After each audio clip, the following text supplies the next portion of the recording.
Gobierno de la provincia del Neuquén.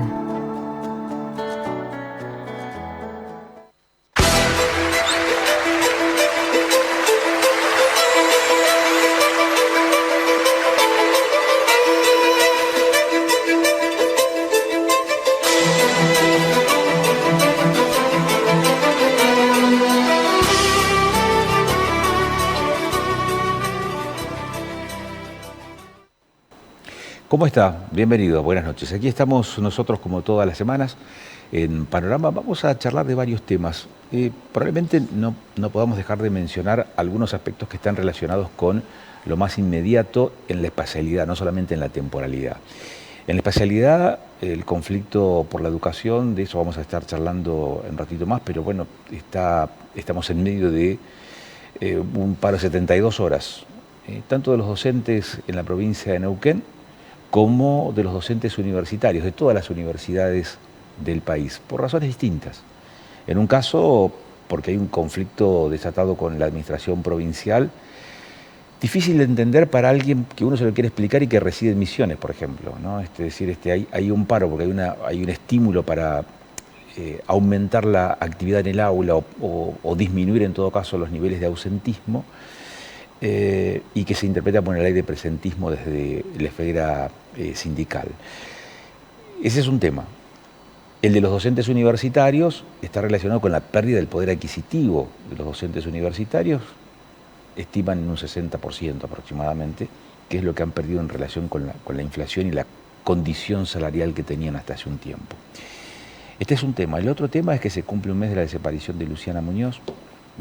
Ahí estamos también frente a una situación que no se resuelve, con todas las problemáticas y con todas las complicaciones que pueda tener este caso, desde la ausencia de un teléfono celular en el caso de Luciana Muñoz hasta las dificultades para poder dar o para poder reconstruir su itinerario en esas últimas jornadas de las que se tuvo noticias.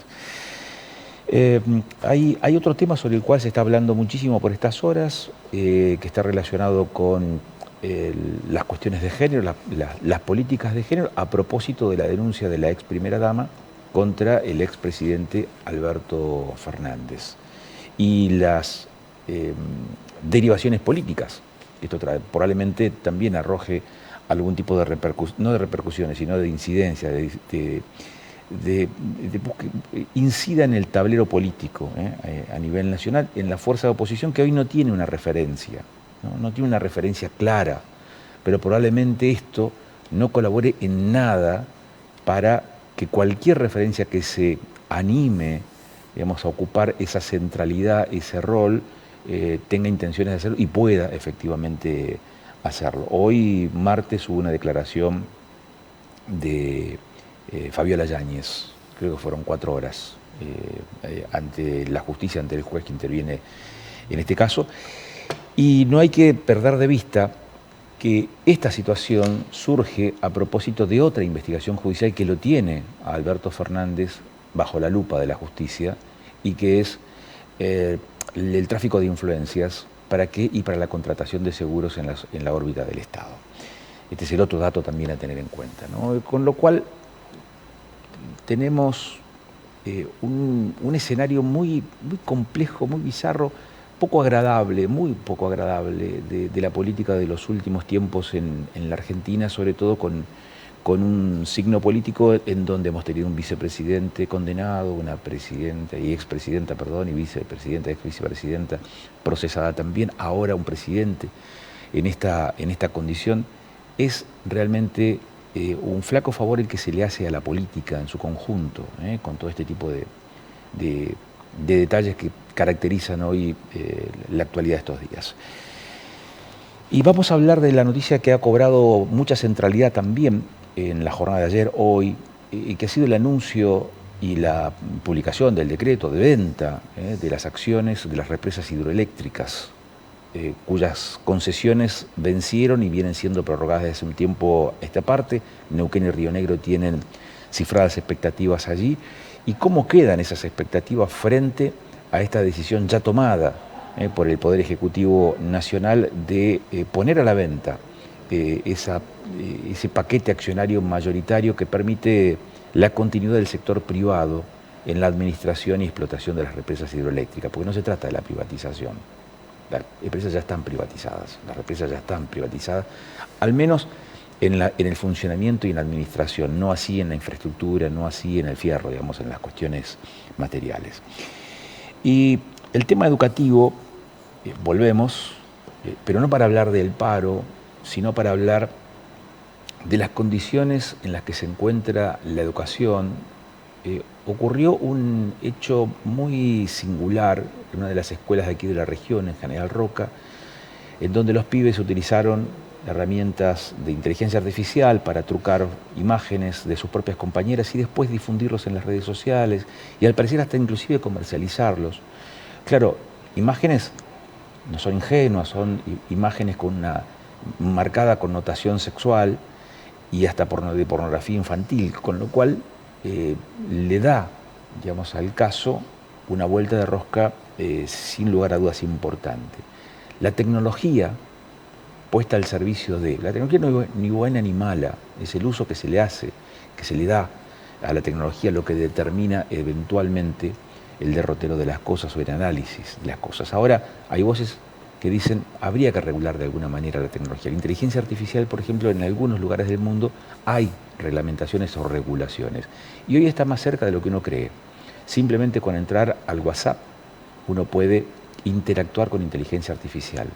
Es decir, no es que sea algo, no porque tiene una computadora, una conexión. No, lo tenés en el teléfono, en el bolsillo, lo tenés en la mano. El teléfono es el tema que nos ocupa, porque el teléfono ya no es el teléfono en sí mismo, es mucho más que el teléfono. Es el acceso a la web, es el acceso al home banking, es conectarse no solamente por llamada, sino por mensaje, es la posibilidad de indagar en internet, es de googlear algo, es de ingresar a las redes sociales, es de ubicarse dentro de un mapa, es activar la brújula, es usar una calculadora, es tantas cosas que, fíjese, ya no se habla del teléfono, se habla simplemente del celular, porque es mucho más que el teléfono. Está con nosotros César Gas, es diputado provincial de Juntos por el Cambio de la UCR.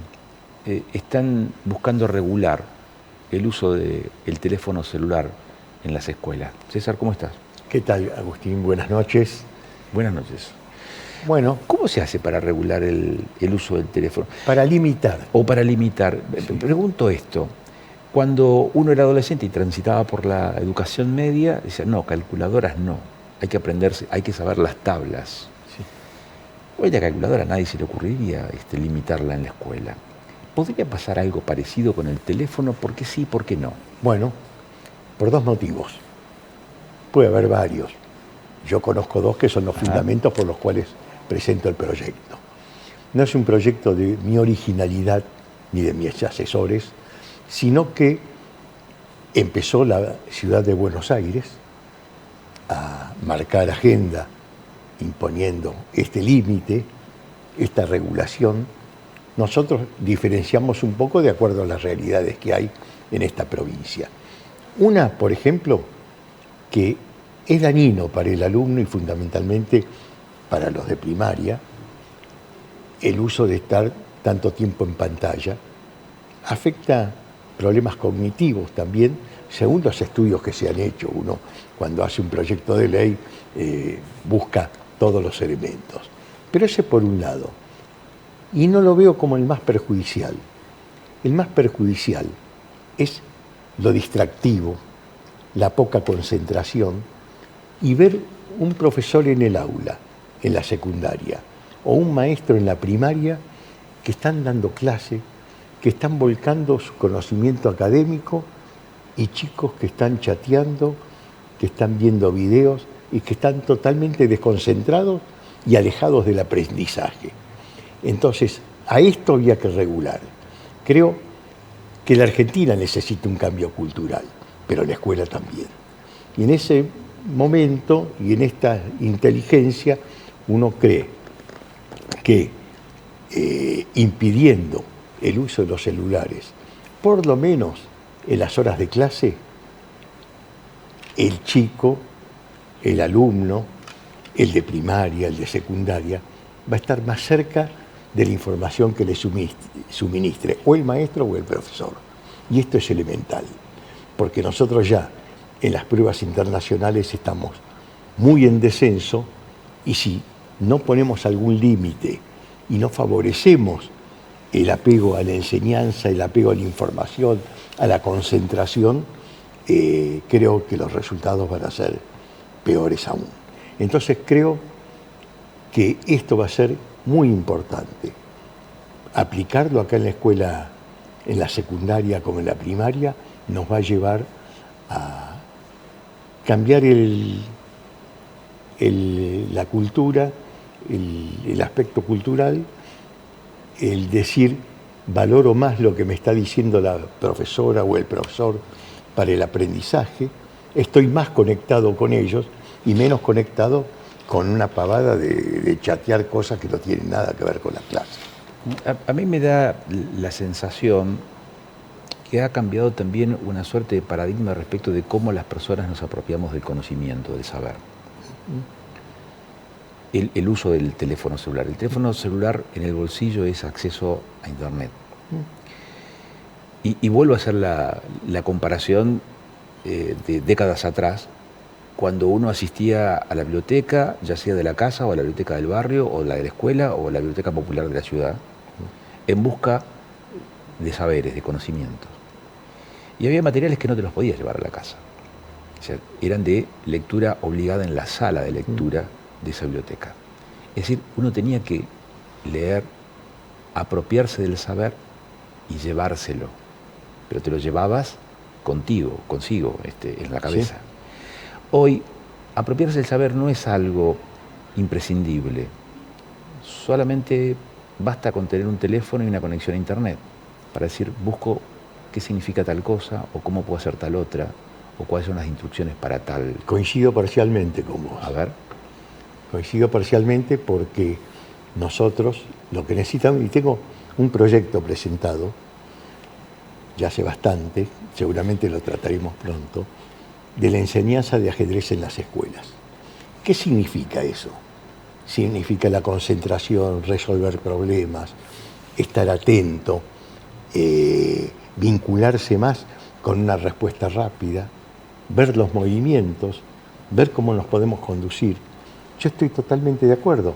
Uno, en la calle, si va a hacer una cuenta, un cálculo, saca, divide el celular, suma, resta. Pero en la escuela, eso lo tiene que saber, sin computadora, sin celular, para poder resolver problemas, para poder tener una mente mucho más ágil y para saber que esa concentración y ese poder de cálculo que tiene que aprender en la escuela y que tiene que llevarlo, lo puede transitar después con el celular, pero previamente tiene que saberlo. ¿Cómo se imagina el aula con esta limitación, dijo, ¿no? Para el teléfono celular? Con la puerta de ingreso al aula y una caja en donde a medida que vayan entrando van depositando su teléfono celular, con una facultad para el docente o para el directivo del establecimiento de decir, bueno, los teléfonos quedan en la dirección o quedan en la puerta de ingreso a la escuela. Hay un mix en donde para algunas cosas... O un inhibidor. O un inhibidor. Claro. Yo sé, porque alguien me ha planteado, dice, fíjate vos, ahora hay muchos padres separados que tienen que ir a buscar los chicos. No, nosotros estamos hablando de que en el aula, en la clase, no se puede estar con el celular, o se puede estar si el celular está inhabilitado. Pero después, en el recreo o antes de la salida, la comunicación la puede hacer. Es decir, nadie está eliminando la comunicación, está eliminando el contacto y el uso del teléfono cuando tiene que requerir otras cosas la escuela, requerir la atención del alumno sobre el dictado de clases. En Neuquén, ¿qué usted dijo? Hay que abrevar también en estudios, en diagnósticos, en experiencias de otros, para poder darle argumento y sustento a un proyecto de estas características. En Neuquén, ¿hay investigación respecto del impacto del celular en la educación? No lo tengo. Sinceramente no lo tengo, pero uno lo advierte. Y lo advierte porque habla con los chicos. Es decir, acá hay dos cosas. El celular tomó protagonismo ahora por este proyecto que me parece muy interesante, pero yo te vi y te escuché, mejor dicho, la editorial que hiciste y hablaste del presentismo docente. El presentismo docente, donde yo participé, introduje cambios y me parece correcto. Hablé con Gualiardo, con el secretario general de ATEN, antes de la sanción, después lo escuchamos en la comisión.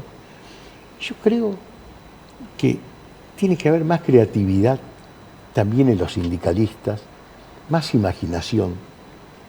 Y como a veces una puja sindical trata de endurecer más una parte que otra para lograr mejores resultados internos, entonces proponemos esto, proponemos un presentismo, que sea un adicional docente, que no se le descuenta a nadie, simplemente lo va a tener el que cumpla.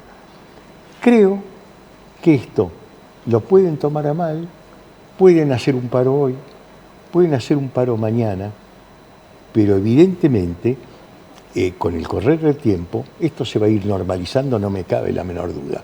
Y por otra parte, lo hablé con Gualiardo, que es una persona razonable, que se puede hablar, una persona muy cordial, y le dije, ustedes lo que están haciendo no es fortalecer la escuela pública a la que yo adscribo, es engrosar la escuela privada.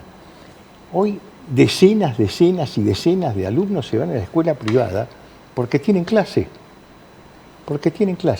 Y aparte, de esta manera, están haciendo una disociación entre el padre, con el tremendo mal humor de llevar a un chico y no tiene clase, con los docentes, cuando antes, hace unos cuantos años, el docente era la autoridad, era la persona respetada, y era la que el padre y la madre se referenciaban y decían, no, si la maestra o el profesor te lo dijo, tienen razón. Y ahora es la pelea entre el padre que quiere llevarlos a clase y se encuentra con que la seño no vino, o no tiene clase, o hay paro, o hay capacitación, o hay jornada institucional. Es decir, esto creó una división, otra división más en la sociedad, y neuquina también, fundamentalmente.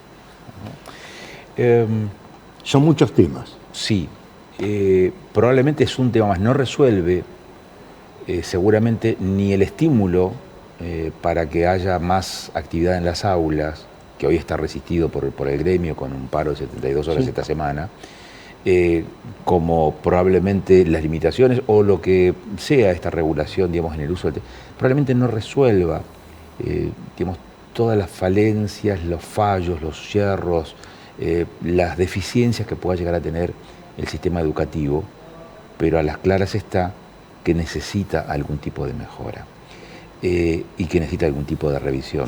Las pruebas demuestran que no está dando los buenos resultados. Dígame. Sí. Yo creo, y estamos trabajando con el equipo de asesores, en ver que estos son paliativos, que esto son parches que van solucionando alguna cosa de la mejor manera o no tan de la mejor manera, pero acá hace falta, sin ninguna duda, una reforma educativa, como una reforma del Estado también. Nosotros tenemos que pensar en otros niveles, pensar que si tenemos una provincia con los recursos naturales que tiene, tenemos que tener gente capacitada y gente instruida para poder ser una herramienta más o un elemento más de los negocios que se producen a través de los recursos naturales que tenemos. Y esto se hace con la educación, con la capacitación. De esta manera no lo estamos logrando. Ya lo creo. César, muchísimas gracias por estos minutos que nos ha dado. Bueno, y si te puedo dar un aviso parroquial, diga, donde estoy desde el 2020 trabajando en eso, con poca suerte, que es en el asunto de las represas. El asunto de las represas es algo tan importante porque es una demanda constitucional. porque nos adjudica a las provincias la titularidad de los recursos naturales, de los cuales no nos podemos desprender ni siquiera aunque nos aumenten la regalía. Y esto es lo que hemos hablado con el gobernador el lunes pasado, cuando junto con Pablo Servi nos juntamos. Y hoy el gobernador está en Buenos Aires, me he comunicado con él, me dijo que estaba en reuniones también por estos motivos, pero nosotros no nos quedamos solamente en presentación de proyectos, sino que fuimos a la Corte Suprema con medidas cautelares y vinimos acá al Juzgado Federal también con una medida similar, que está en estado de apelación. Es decir, hay que usar los recursos constitucionales, porque si un gobierno nacional dice voy a crear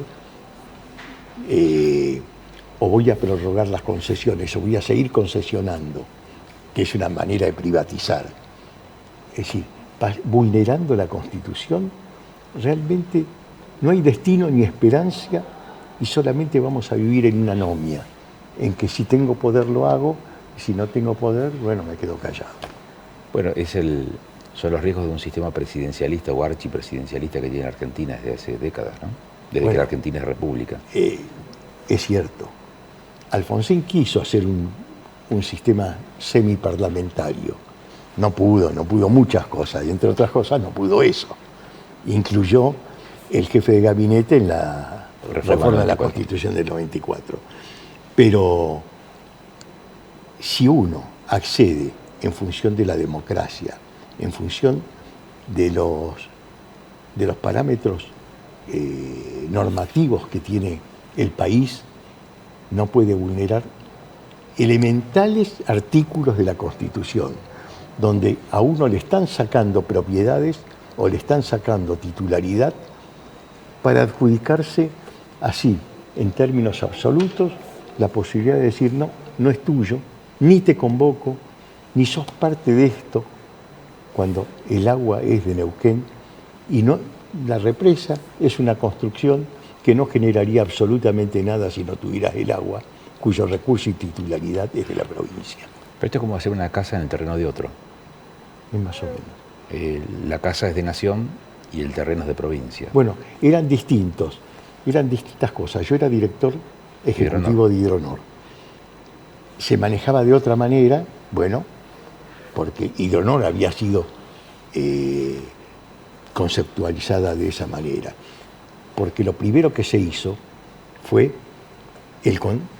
la construcción de represas para control de las crecidas. Y eso se logró. Y hay una ley de concesión, lo monitorea la I. Pero después, cuando viene el gobierno de Menem en el 93, concesiona las represas y ahí por 30 años. Y ahí estuvimos en el 2020 anticipando, se vencen, la complejidad que tienen, las demandas cruzadas, que Camesa, que las transportadoras, que Transener. Bueno, todo eso, el gobierno anterior, que ahora también está planteando un proyecto de comunicación como el que yo hice en el 2020, cuando el que lo plantea fue secretario de la Nación de Energía. No lo pudieron resolver en los 4 años que tuvieron el gobierno energía, cuando se vencía la concesión. También son discursos complejos de la política argentina que también necesita un cambio cultural.